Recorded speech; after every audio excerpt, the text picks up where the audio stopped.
बहुत समय पहले की बात है। एक गांव में राहुल और कुणाल नाम का दो बहुत ही अच्छे दोस्त रहते थे। वो दोनों ही बहुत अच्छे दोस्त थे, लेकिन राहुल जहाँ हर काम में बहुत ही अच्छा होता था और अपनी लगन और मेहनत से काम करता था। दूसरी तरफ कुणाल बहुत ही ज्यादा आलसी लड़का था। वो अपने पिता के पैसों से मौज मस्ती करके ही दिन गुजरता था, लेकिन कुणाल को राहुल बिल्कुल भी पसंद नहीं था। वो ऊपर दिखाता था जैसे कि वो दोनों अच्छे दोस्त है, लेकिन कुणाल राहुल से हमेशा ही चलता था, क्योंकि राहुल हर काम में बहुत ही ज्यादा परफेक्ट था और कुणाल को आलस के सिवा और कुछ आता नहीं था। इसलिए कुणाल राहुल से बहुत चलता था। ऐसे ही दिन जा रहे थे। एक दिन रास्ते में कुणाल को राहुल दिखता है।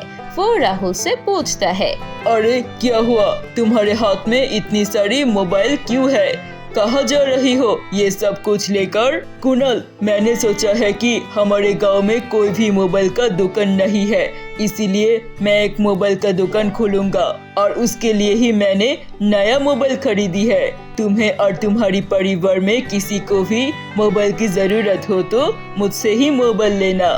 ठीक है, बहुत अच्छी बात है, अब मैं चलता हूँ। ये कह के वो दोनों अपने आप रास्ते चलने लगते हैं। तभी कुणाल सोचता है, राहुल अगर इस गांव में मोबाइल का दुकान देगा तो उसकी दुकान को बहुत अच्छी चलेगी, क्योंकि इस गांव में और कोई भी मोबाइल का दुकान नहीं है। मैं ऐसा करता हूँ कि उसकी दुकान के सामने अपनी भी एक मोबाइल की दुकान खोल लेता हूँ, फिर देखता हूँ कि राहुल की दुकान कैसे चलती है।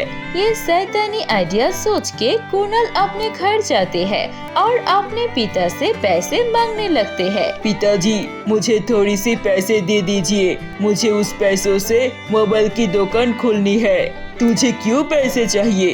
तू इतना नालायक है, कोई काम तो करता नहीं, सारा दिन आलस करता है, सोता रहता है। पैसे देंगे और तू वो पैसे उड़ा के जाएगा। नहीं पापा, मैं वो पैसे बिल्कुल नहीं उड़ाऊंगा। राहुल ने भी एक मोबाइल की दुकान दी है, इसलिए मुझे भी देना है। अच्छा ही तो है, राहुल बहुत ही मेहनती लड़का है, अगर वो दुकान देगा तो उससे चला भी सकेगा, लेकिन तू तो एक नंबर का नालायक है, तू कभी भी दुकान नहीं चला सकेगा। पापा, इस बार की तरह दे दीजिए, उसके बाद अगले बार मैं आपसे कुछ नहीं मांगूंगा। ये सब सुन के कुणाल के पिता उसे पैसे दे देता है।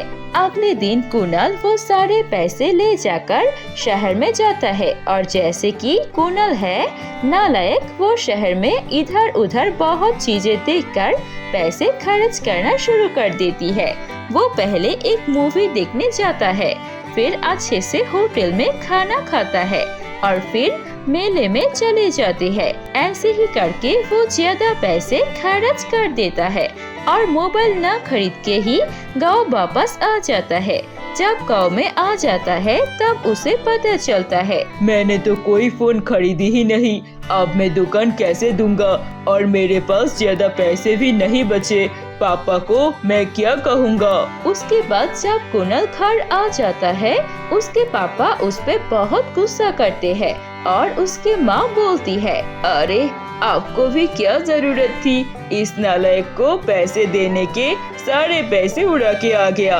दूसरी तरफ राहुल की दुकान बहुत ही अच्छे से चल रही थी, क्योंकि उस गांव में कोई भी और दुकान नहीं थी, इसलिए उसकी मोबाइल की दुकान बहुत अच्छे से चल रही थी। कुछ दिनों में वो सारे गांव वालों उसी से मोबाइल खरीदने लगते हैं और राहुल का व्यवहार दूसरों के प्रति बहुत अच्छा था। ये देखकर दूसरे गांव वालों भी राहुल की दुकान से फोन खरीदने लगते हैं। जो भी फोन की समस्या होती थी, वो सारे फोन की समस्या राहुल ठीक करके देता था। ऐसे ही उसके ग्राहक दिन भर दिन बढ़ ही जा रहा था और एक दिन उसके दुकान पर एक आईफोन का सैंपल आता है। वो देखकर राहुल सोचता है, ये तो बिल्कुल ही नया iPhone 13 है, इसे मैं ही रख लेता हूँ। वो उस मोबाइल को ले जाकर अपने घर में खुद इस्तेमाल करता है।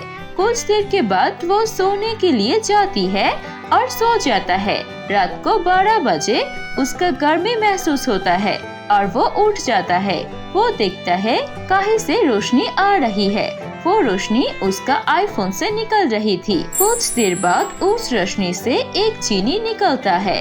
ये देखकर राहुल ज्यादा चौंक जाता है और वो चीनी उससे बोलती है, हुकुम मेरे आका, मैं आपका गुलाम हूँ और आप मेरे मालिक। आपने मुझे इस मोबाइल से मुक्ति किया है और इसलिए आपसे आप मेरे मालिक हो। आपको कोई भी काम हो आप मुझे बता देना, मैं आपके सारे काम कर दूंगा।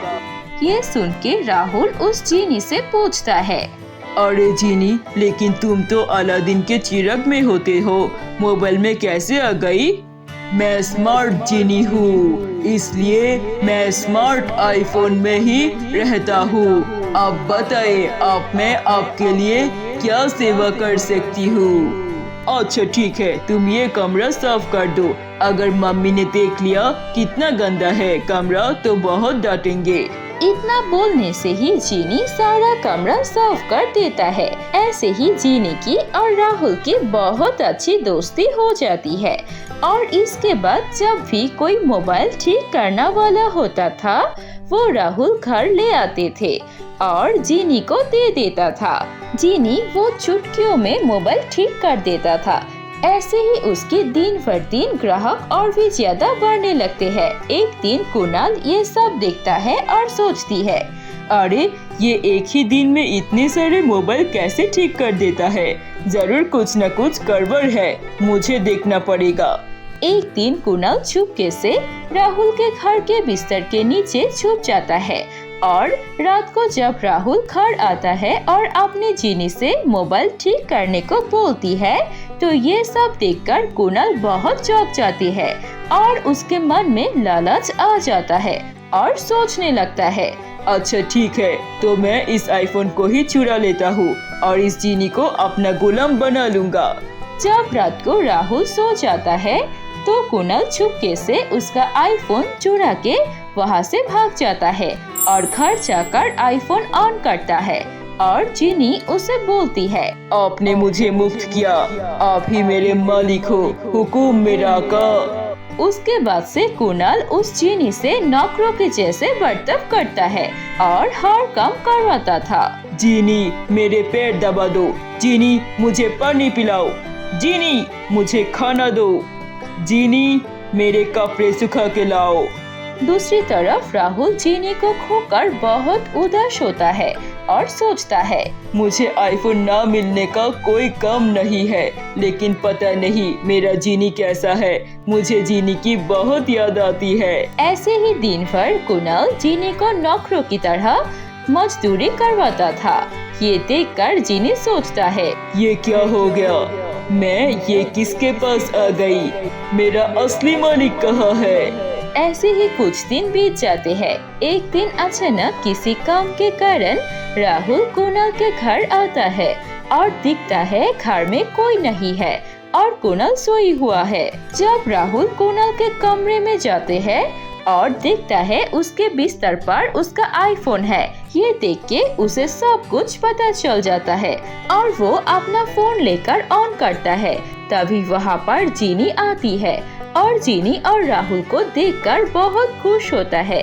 कहाँ चले गए थे आप मेरे मालिक, चलिए मुझे यहाँ से लेकर चलिए। और राहुल उस जीनी को वहाँ से लेकर आ जाती है, लेकिन आने से पहले कुणाल के घर में जीनी के जादू से बहुत ज्यादा चूहा छोड़ देता है ताकि कुणाल को उसकी चोरी का सजा मिले।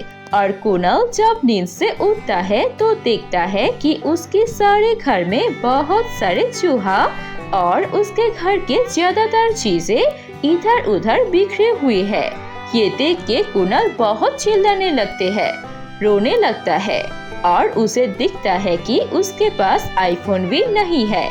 तो उसे समझ आ जाती है कि उसका आईफोन राहुल ने लेकर गया है और ये सब भी राहुल ने किया है। उसे उसकी गलती का एहसास होता है और राहुल के पास जाकर माफी मांगता है। फिर राहुल जीनी को बोल के सारा चूहे कुणाल के घर से निकल देता है और वो दोनों फिर से अच्छे दोस्त